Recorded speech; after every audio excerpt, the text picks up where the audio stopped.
At number 8, a Ferrari Dino 246 GTS. In February of 1978, a group of young kids was playing in the dirt in front of a Los Angeles home in West Athens. As they dug at the ground, one of them felt something metal beneath them. To their surprise, they found what looked like the roof of a car. Confused, the kids decided to show a nearby police officer. The sheriff was just as stumped, but the excavation began. Detectives Joe Sabas and Lenny Carroll soon unearthed a dark, metallic green Ferrari Dino 246 GTS using a skip loader and some willing volunteers with shovels. The car was in surprisingly good shape, with the tarp wrapped around it and the interior stuffed with towels to stop worms from getting in. This raised the question though, how did it get there? After questioning the property owners where the car had been found, they were just as clueless. Detectives then turned to the vehicle's registration plate to try and find some answers. The registration showed that the car belonged to a man named Rosendo Cruz, who had purchased it in 1974. Just 2 months after buying the car, Cruz reported the Ferrari as stolen, but no leads ever came in from this, and the case soon went cold. Renewed interest in the Ferrari Dino picked up in 1986, when a journalist from an auto magazine, Greg Sharp, reported on it.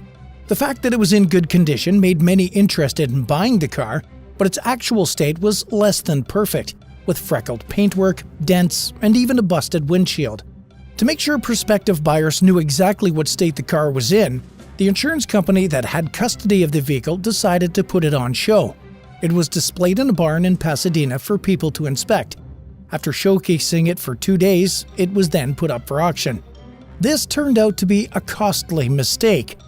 People who viewed the car had pretty much stolen everything they could, even the dipstick was missing.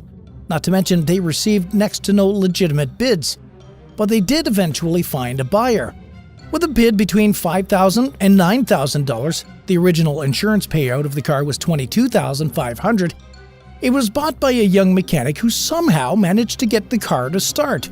However, its operational time was short-lived since the cylinder rings soon got stuck. Today, no one really knows the whereabouts of the once underground Ferrari Dino. It's possible that it was scrapped, or it's still owned by the mechanic just rusting away somewhere. Number 7. The Packard 90 8-door. The Packard 90 8-door from 1941 is the strangest of vehicles out there. This classic car looks like a mashup between a bus and a limo, with a curved chassis and sunken rear windows. The 22-foot-long car had a removable soft-top canvas roof and a 3-speed manual transmission. With its 356 CID flathead 8 engine, it wasn't very fast, but then again, most cars its size would be pretty slow. With 4 doors on each side, it could hold up to 12 people with 3 passengers in each row. But who would buy such a weird car?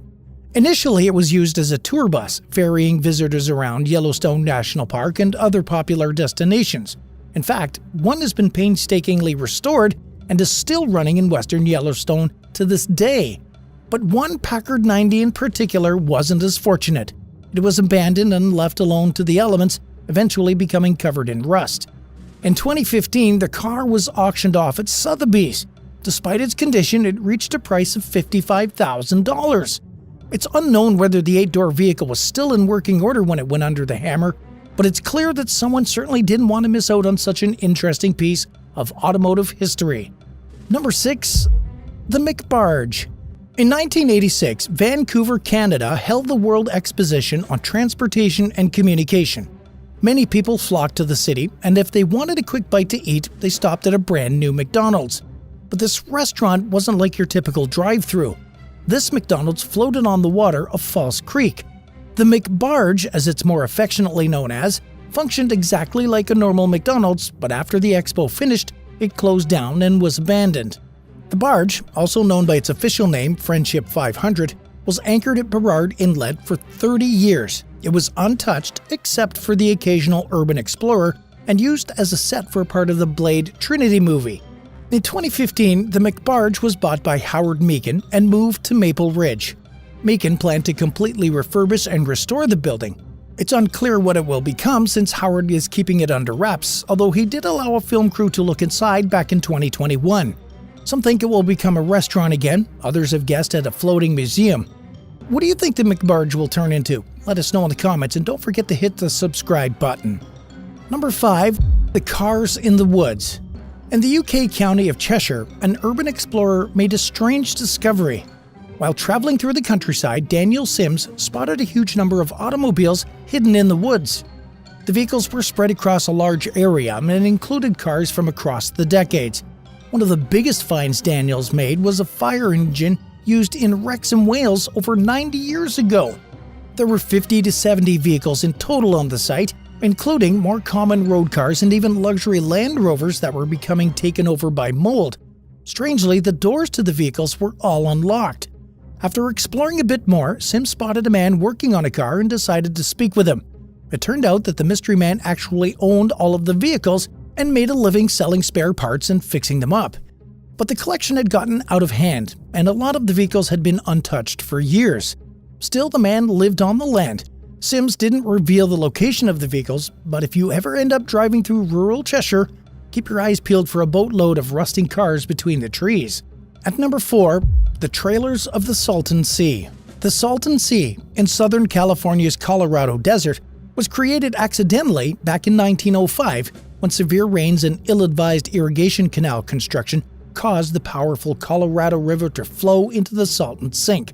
The resulting below-sea-level lake spawned a building boom that featured several resorts, marinas, and trailer parks. Despite the fact that the water was saltier than the Pacific itself, it quickly became a desert paradise, drawing in vacationers by the thousands. But the location now lies deserted. The people have left, but their RVs have not. So why did they all leave? In the 1950s, pollution around the Salton Sea started to increase. On top of this, the fish in the water started to die in droves, which wasn't exactly the sort of things that you'd want to smell while on a family vacation. To this day, the shells of the trailers and campers litter the site. One has the skeleton of a fish painted on its side, as a reminder of what actually killed the tourism industry here. Another is completely pink, with all pink appliances inside too. The trailers have all started to fall apart over time, and metal scavengers and scrappers have recently been removing the siding from the vintage trailers and RVs. Meanwhile, by the side of the salty shore, which grows bigger as the water of the Salton Sea dries up once again, encrusted skeletons of dead fish continue to wash up. At number 3, Ekranoplan Lund. The ground effect vehicle, sometimes called Ekranoplans, is a hybrid of airplanes and ships. The International Maritime Organization recognizes them as ships, but their distinctive high-speed capabilities stem from their ability to skim the water's surface. They move over the water without touching it, but cannot get fully airborne. In essence, there really isn't anything else like them in the world. The Soviet military was intrigued by the combination of speed and stealth offered by the Ekranoplans. In particular, the fact that they weren't easily picked up by radar. This meant that they were perfect technology to focus on during the Cold War. Their deployment on the large inland body of water separating the Soviet Union and Iran earned them the nickname the Caspian Sea Monster. One of the last Ekranoplans developed by the Soviet Union was the Lun. It wasn't exactly a small craft, being even longer than the giant Airbus A380. Despite its massive size, it could reach speeds of up to 340 miles an hour. The Lun was also outfitted with 6 anti-ship guns in case it ever engaged in combat. After the collapse of the Soviet Union in the 1990s, the Lun-class Ekranoplan was left beached and abandoned at the Kaspiysk Naval Base on the edge of the Caspian Sea. It stayed there for almost 30 years.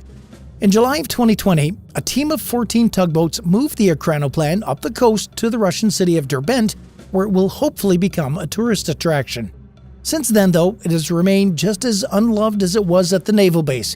Construction of the tourist attraction to be built around the plane keeps being pushed off, and it's unsure when it will actually begin.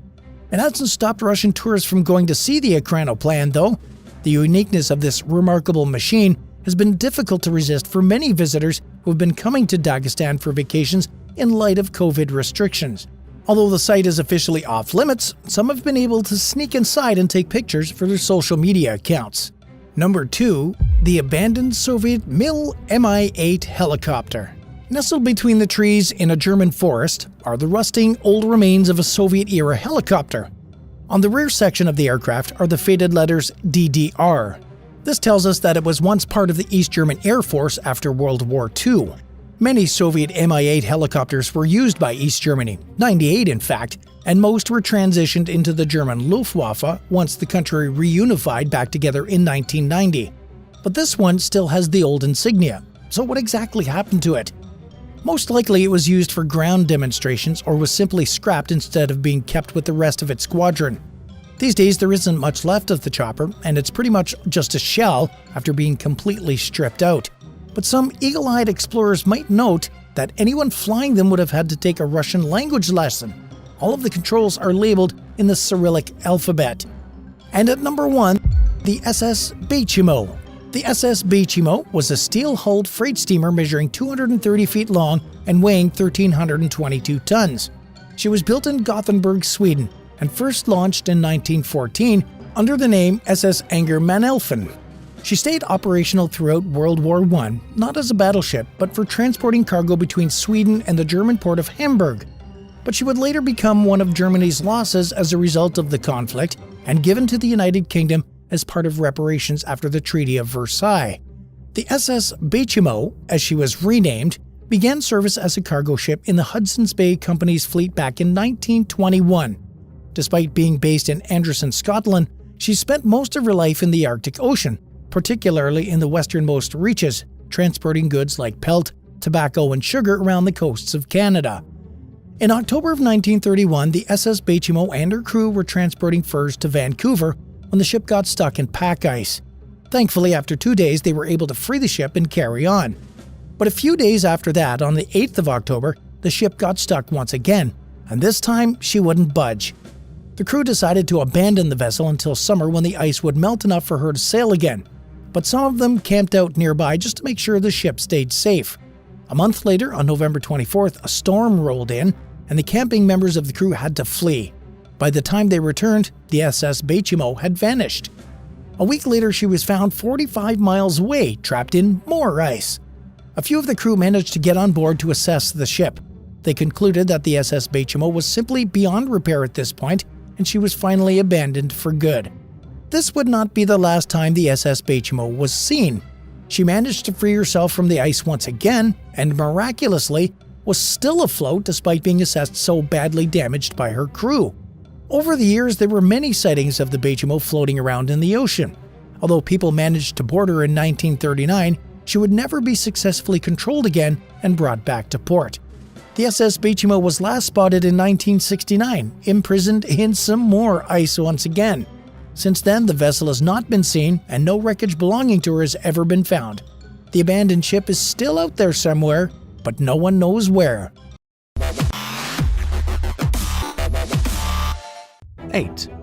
London buses. Bright, red two-story buses are an iconic symbol of London. They've been around for decades and have maintained the same basic look while keeping up with the times by undergoing periodic upgrades. Needless to say, the city has scrapped and retired many fleets over the years. Some of the buses are privately sold and repurposed for personal use. One couple even turned their London bus into a tiny home. Other buses are stripped of any useful parts and parked in scrap yards. One of the largest London bus graveyards, located in the town of Barnsley in South Yorkshire, contains row after row of retired buses that have seen much better days. The property is owned by father-son duo Jeff and Andy Ripley, who specialize in the dismantling of buses and coaches. Of course, not all disused London buses end up in scrap yards. Some are found in seemingly random and bizarre places, including on the side of the road, which is where motorpunk blogger Rich Duisberg spotted one on a small island off the English coast. He didn't say exactly where he found it, but mentioned that it sat at the dead end of a steep drive. The steering wheel was covered in cobwebs, indicating that the bus had been there for quite some time, but how it ended up there and why it was never removed are a mystery. As odd as its placement may seem, it's just one of many London buses that have appeared in fields, on streets, in parking lots, and elsewhere throughout England. 7. Renault FT Tank. The French-designed Renault FT is one of history's most influential and revolutionary tanks. It was developed during the First World War for navigating the swampy and muddy terrain that came along with trench warfare. As the first tank to have its armament within a fully rotating turret, it set the precedent for the standard tank layout that's still used in modern designs. More than 3,000 Renault tanks were produced, mostly during World War I. When the US entered the conflict in 1917 with no tanks of its own, it began building a modified version of the FT on American soil as a quick way to supply troops with much-needed machinery. Known as the M1917, it was the United States' first mass-produced tank. The Renault also influenced the designs of the Italian Fiat 3000 and the Soviet T-18 tank. It was exported to more than a dozen countries during the interwar period, including Belgium, Brazil, Estonia, Finland, Japan, the Netherlands, Poland, Turkey, and Yugoslavia, just to name a few. The tank also saw combat in the Russian Civil War, the Polish-Soviet War, the Estonian War of Independence, and the Japanese invasion of Manchuria. Despite being obsolete by the time World War II came around, the Renault saw limited use during the conflict's early years. In fact, its use led to rumors among the Axis powers that the French lacked modern equipment, which wasn't true, although even its modern tanks were inferior to Germany's vehicles. In 2020, this photo of an abandoned Renault FT on a Norwegian cliff appeared on Reddit. Norway never imported any FTs, making it likely that the Germans captured the vehicle from the French and brought it to the country at a time when the region was under Nazi control. 6. Glenmont locomotives. In 1902, train engineer John Wishko was trying to make up for lost time during New York City's morning rush hour when he barreled into another train. At the time, the city's trains were powered by steam locomotives, and Wishko couldn't see the signal inside the smoke-filled tunnel. 15 people were killed and 30 were injured in what went down in history as the Big Apple's deadliest train wreck. The accident sparked the development of electric-powered engines and the construction of Grand Central Terminal. In 1904, just 2 years after the crash, the first electrified locomotives, known as the S-Class, rolled into service. The technology improved rapidly from there, and the new fleet known as the T-Motor went into production in 1913. Today, the steam locomotive the Wishko crashed in 1902 can be found in a wooded area north of the city in Glenmont, New York. Along with it are the first S1 electric locomotive that was ever made and the only surviving T-Motor. All three cars are in terrible shape. They're overgrown, heavily rusted, and covered in graffiti. And while they're owned by the Danbury Rail Museum, they're rotting away on a privately owned property where they can't be restored and enjoyed by the public. There have been efforts in recent years to raise enough money to move and restore the historic engines, but it hasn't happened yet, and the future of the deteriorating locomotives remains uncertain. 5. Hydrofoil boats. Starting in the late 1950s, the Soviet Union built a series of Art Deco-style streamlined boats that traveled on the water's surface at high speeds with the help of technology that lifted the hull out of the water. The first boat, Raketa 1, ferried passengers 261 miles in 7 hours. It was considered a success, and Raketas went into mass production. The boats became a mainstream form of travel along the Volga River and elsewhere throughout the Soviet Union. They all stayed within the USSR, minus a handful that were exported to China, Cambodia, and parts of Europe. An estimated 3,000 civilian and military Raketas were built between 1957 and the early 70s. Money became tight when the Soviet Union collapsed, and the hydrofoil boats were taken out of service, marking the end of an era of uniquely Russian river travel. Some Raketas in other countries remain in service today, including in China and Vietnam. It's unclear how many hydrofoil boats survive today, but the number's thought to be low. In the closed city of Zayazorsk, there's a boat graveyard filled with the space-age-like vehicles, most of which are thought to be inoperable. While some Raketas have been repurposed as bars and other establishments, the boats in Zayazorsk seem to simply be rotting away with no apparent future plans. In recent years, there have been calls to revive old hydrofoils and to build new ones. A few have been built, and they look even more like space vehicles than the old Raketas. Whether more of the old boats will be restored remains to be seen. And while it's unlikely that hydrofoils will be revived to the popularity they experienced during their golden age, they seem like a convenient way to get from point A to point B in situations where driving seems like a hassle, yet it's not worth the cost of an airline ticket. Have you ever seen a hydrofoil boat in person? Tell us in the comments below and hit subscribe while you're at it. 4. Jetway 707 limousine.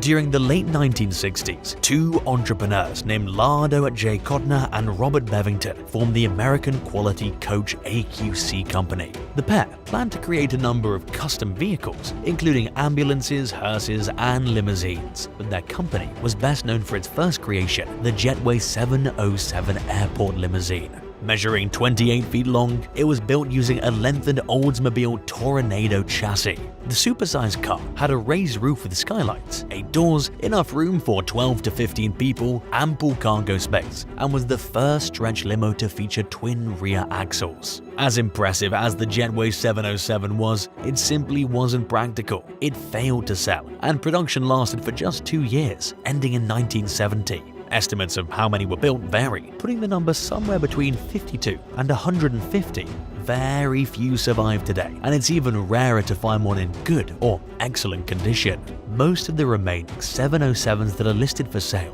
look like they've sat in someone's yard for years without running and are visibly deteriorating. Listing prices vary based on condition, typically ranging anywhere from $3,000 for a 707 in poor condition to as much as $34,000 for a fully restored version. Kottner and Bevington invested most of AQC's funds in the development of the car. Its failure to sell marked the end of their company, and they ultimately declared bankruptcy.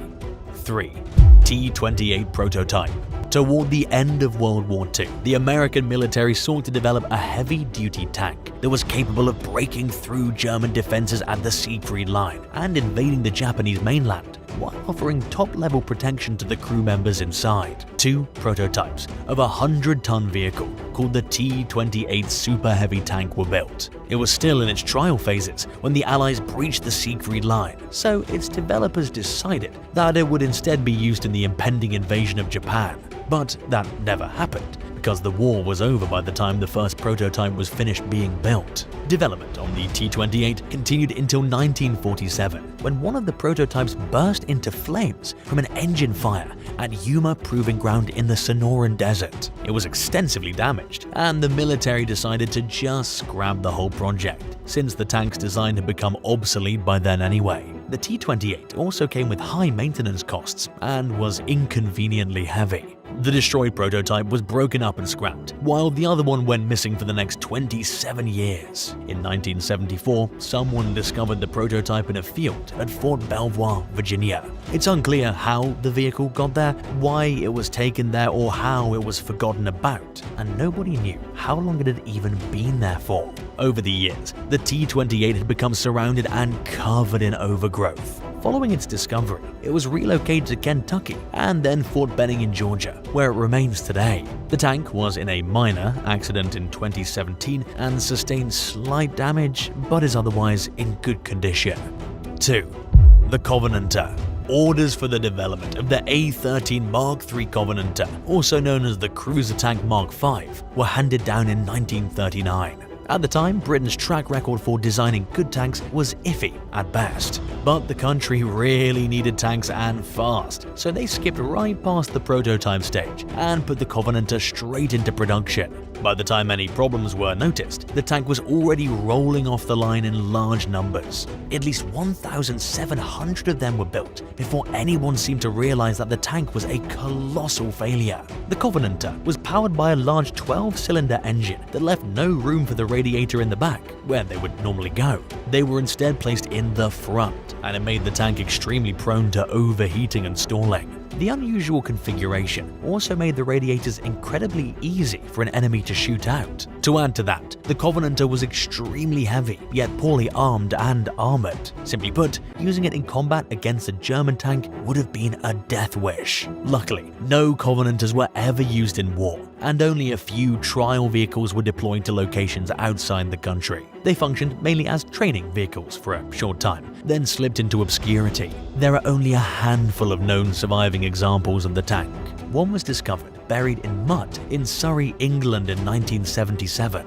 It underwent restoration and is on display at the Tank Museum in Bovington. Another Covenanter was found buried beneath a vineyard in the same region in 2017. The Canadian Army buried both tanks when they left the area in 1944. There are 2 other partially buried wrecked Covenanters in Norfolk and 2 in Australia.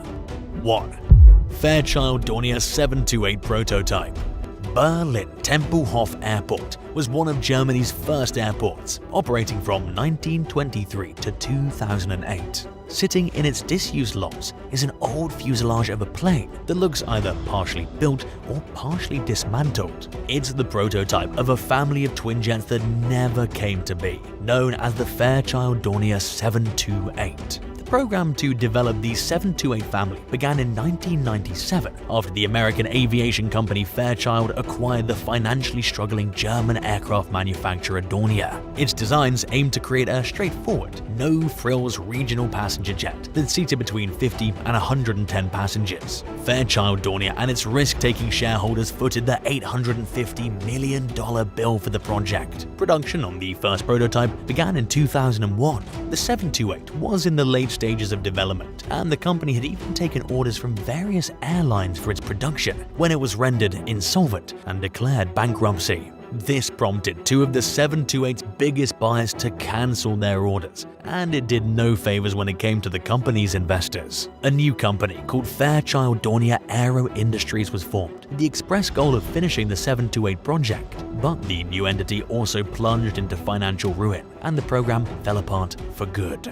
3 prototypes were built throughout the failed endeavor. The one sitting outside Tempelhof Airport is the second prototype. It's owned by the German Museum of Technology in Berlin, but it's unclear whether the prototype will ever be relocated, restored, or put on display. The first prototype was sold for research purposes, and the third prototype is at the Technik Museum Speyer. Number 9. A Ferrari F40. At the height of the coronavirus pandemic in 2020, car fanatic Scott Chivers heard about an abandoned Ferrari F40 that once belonged to Saddam Hussein's son Uday.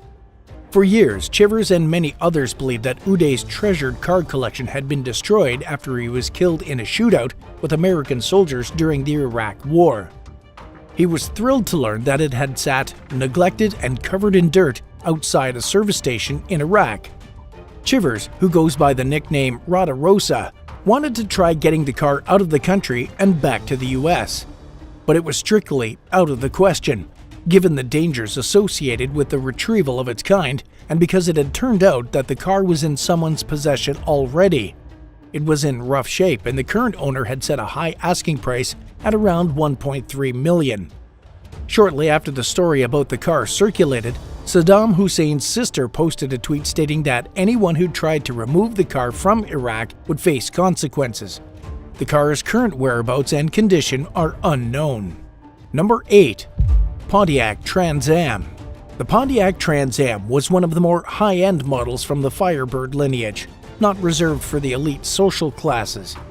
One of the Trans Am's best years came during its 10th anniversary in 1979, when sales increased considerably from the year before. It was also ranked by Car and Driver magazine as the best handling car of the year. Out of the nearly 211,500 Firebirds that were sold in 1979, around 117,000 of them were Trans Ams. Given these high production numbers, it's not unusual for someone to come across an abandoned Firebird or Trans Am from time to time. They're not unusually remarkable in shape, but many are restorable, and every now and then a surprisingly intact unit hits the auction market. Unfortunately, the past details of many of these cars are vague, and it's a rare treat when someone can offer a backstory on a Trans Am. In 2022, YouTuber Devin Lewis posted a video discussing his recent experience retrieving a pair of Trans Ams from a bar in South Carolina, where they had sat for some more than 30 years without any maintenance. Lewis accompanied a crew from a shop that specializes in restoring Pontiacs. They rescued the cars with plans to restore them and got to work. In 2021, Navy veteran and Firebird fanatic Bernie Larson decided to finally part ways with his beloved collection of 20 Firebirds and Trans Ams, which he had amassed over several decades. The vehicle's conditions appeared to vary, but none seemed heavily damaged, owing to the protection of the Kansas garage they were parked in. While auction prices can range from a few hundred to tens of thousands, it's probably safe to assume that Larson made a pretty penny off the sale of his cars. Number 7. Lamborghini Miura. Nicknamed the Greek Elvis, Stamatis Kokotas, a famous folk singer who topped the charts in his country many times throughout his career. During the early 1970s, Greek shipping millionaire Aristotle Onassis was so impressed by the legendary crooner that he gifted Kokotas a metallic brown 1969 Lamborghini Miura as a show of appreciation for his vocal talent.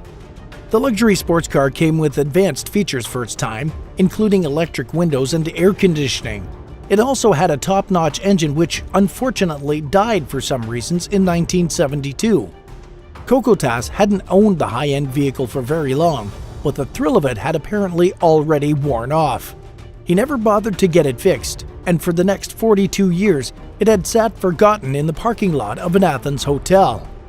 The Miura finally went up for auction in 2012. Bids reached more than $483,210, but it wasn't enough to meet the Lambo's reserve price. While automotive enthusiasts around the world hope to someday see it restored, it's unclear whether anyone ever took possession of it or if there are any current plans for the car. Number 6.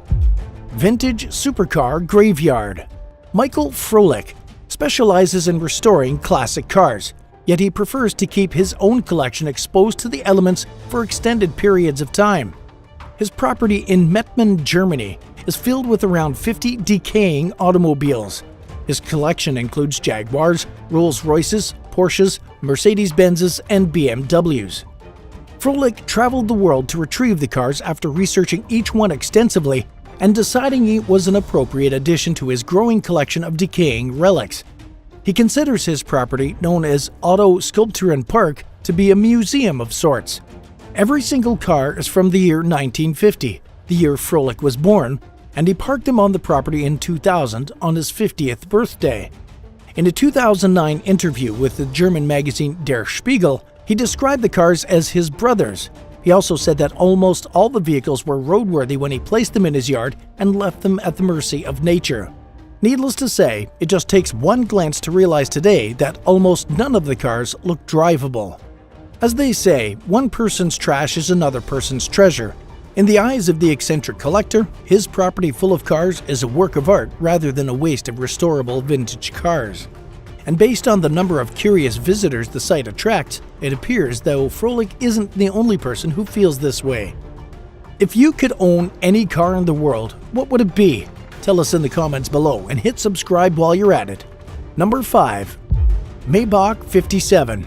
In 2012, auto enthusiasts learned about the soul-crushing story of a Maybach 57 that had been sitting in a parking garage in Cannes, France for 4 years.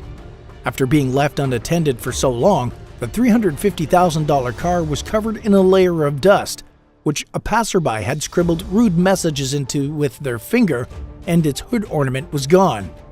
YouTuber Marcinetto posted the original footage of the vehicle, which quickly went viral. He said that he found it along the French coast and speculated that the car's suspension was broken, based on its unusually low sitting appearance. Nobody seems to know who the car belongs to, or how or why it was parked and forgotten about one day. Powered by a 12-cylinder Mercedes motor, the Maybach 57 was designed for speed, power, and luxury. Production began in 2000 as a way for the company to reintroduce itself to the market after a years-long hiatus.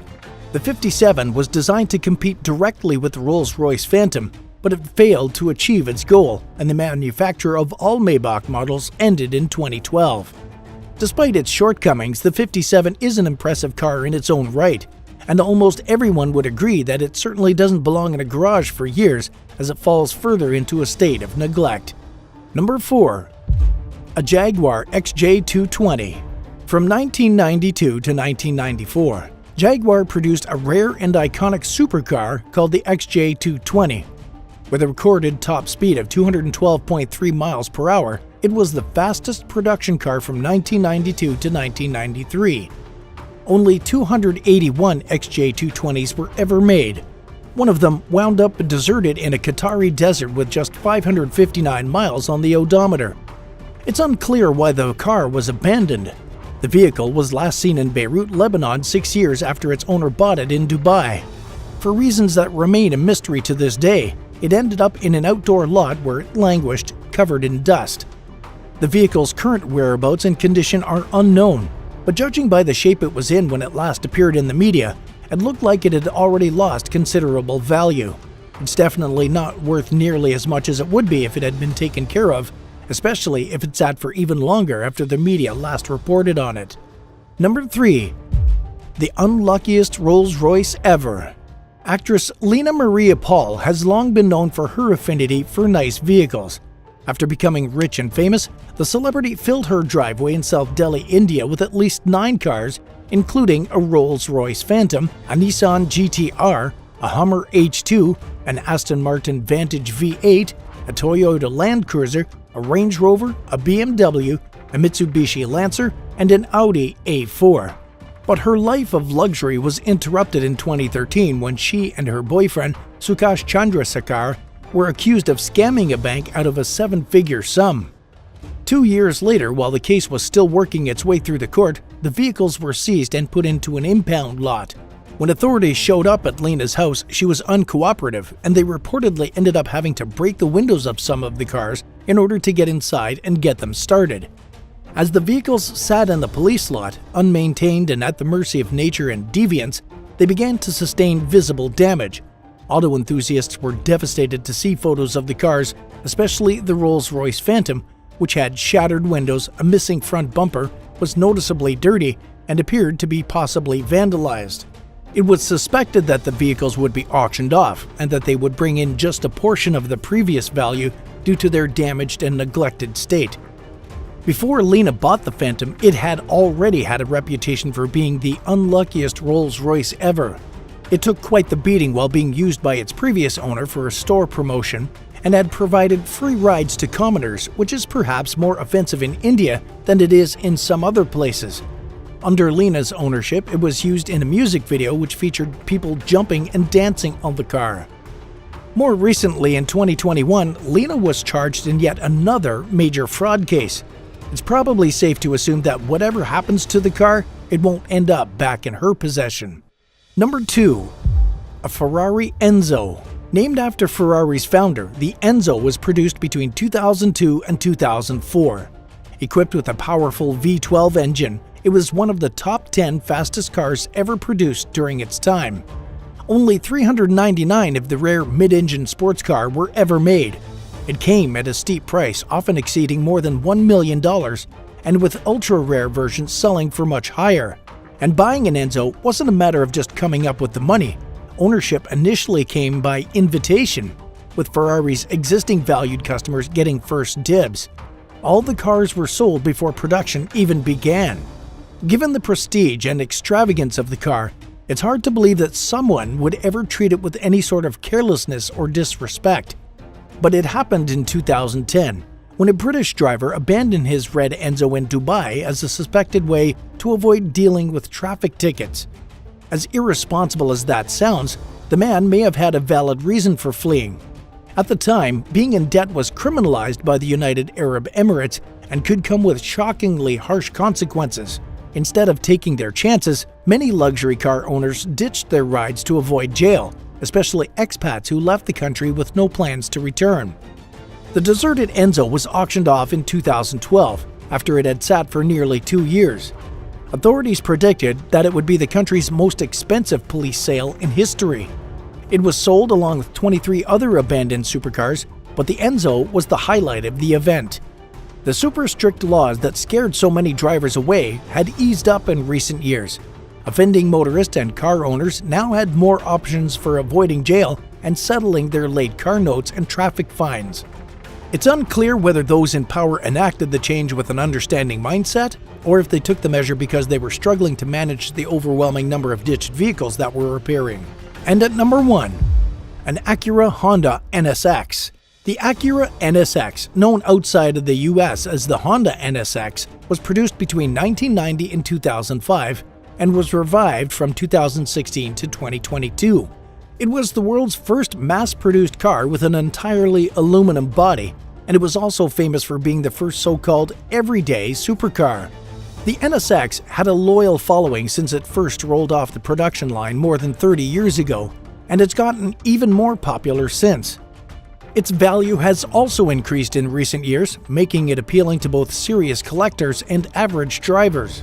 which is why it was a bit strange when an NSX was found discarded in a Russian forest near St. Petersburg in 2017. According to a Reddit thread, the abandoned silver supercar was missing its engine, and based on the accumulation of forest debris on the car that could be seen in the photo that circulated online, it looked like the vehicle had been sitting there for quite some time. Locals reportedly discovered the abandoned NSX while out picking wild mushrooms. Rumors claim that the car's previous owner had tried to sell it 8 years ago, but it's unclear why they decided to dump it in the woods. Thanks for watching. Which of these amazing abandoned cars would you like to see in person? Tell us in the comments below and don't forget to subscribe. See you next time.